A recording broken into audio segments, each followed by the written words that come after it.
Hello sir, my name is Dinesh Kumar. Today I am going to deal gravitation chapter. In gravitation chapter, we are going to deal what is gravitational force. In universe, every object attracts another object due to mass. Due to mass, that attraction force is called gravitational force. In universe में every object दूसरे object क्या करते हैं, attract करते हैं अपनी तरफ. उस अट्रैक्शन फोर्स क्या बोलते हैं, ग्रेविटेशनल फोर्स कहते हैं. जैसे एग्जांपल में सन के चारों तरफ अर्थ का रिवॉल्यूशन करना, अर्थ के चारों तरफ मून का रिवॉल्यूशन करना, पेन को ऊपर थ्रो कर रहे हैं, पेन को नीचे फॉल करना, ये सभी क्या है, ग्रेविटेशनल फोर्स के एग्जांपल है. जिस ऑब्जेक्ट में मास है उसमें क्या है, कंपल्सरी क्या है, ग्रेविटेशनल फोर्स लग रहा है. ठीक, कोई भी दो ऑब्जेक्ट है, ठीक है, मान मेरा हैंड है या क्या है, पेन है, दोनों में मास है, दोनों के बीच क्या लग रहा है, ग्रेविटेशनल फोर्स लग रहा है. अब देखेंगे न्यूटन का ग्रेविटेशनल फोर्स का लॉ क्या है.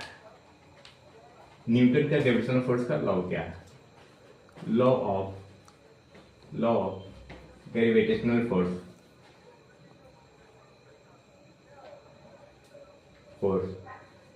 Of Newton.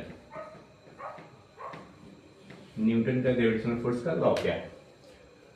न्यूटन का ग्रेविटेशनल फोर्स के लॉ को समझाने के लिए we take two objects. First object has mass m1, second object mass m2, both symmetric object. We are taking distance centre to centre r. दो object लेते हैं, पहले ऑब्जेक्ट का मास m1 है, दूसरे ऑब्जेक्ट का मास m2 है. दोनों का बीच का डिस्टेंस क्या है, सेंटर से सेंटर r है. पहले ऑब्जेक्ट का, हालांकि पहला ऑब्जेक्ट है, दूसरा ऑब्जेक्ट है, पहले ऑब्जेक्ट को दूसरा ऑब्जेक्ट क्या है, अपनी तरफ खींच रहा है, एक अट्रैक्शन फोर्स लगा रहा है, जिसको नाम लिए, जिसका नाम है F12. दूसरे ऑब्जेक्ट को पहला ऑब्जेक्ट खींच रहा है, उसका नाम है F21.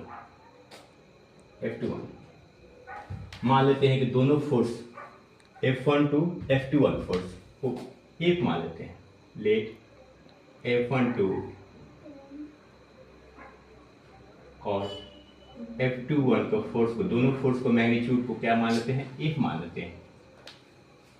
पहले ऑब्जेक्ट को दूसरा ऑब्जेक्ट क्या है, फोर्स लगा रहा है. पहले ऑब्जेक्ट को दूसरा ऑब्जेक्ट क्या है, फोर्स लगा रहा है, जिसका नाम है F12. ठीक है.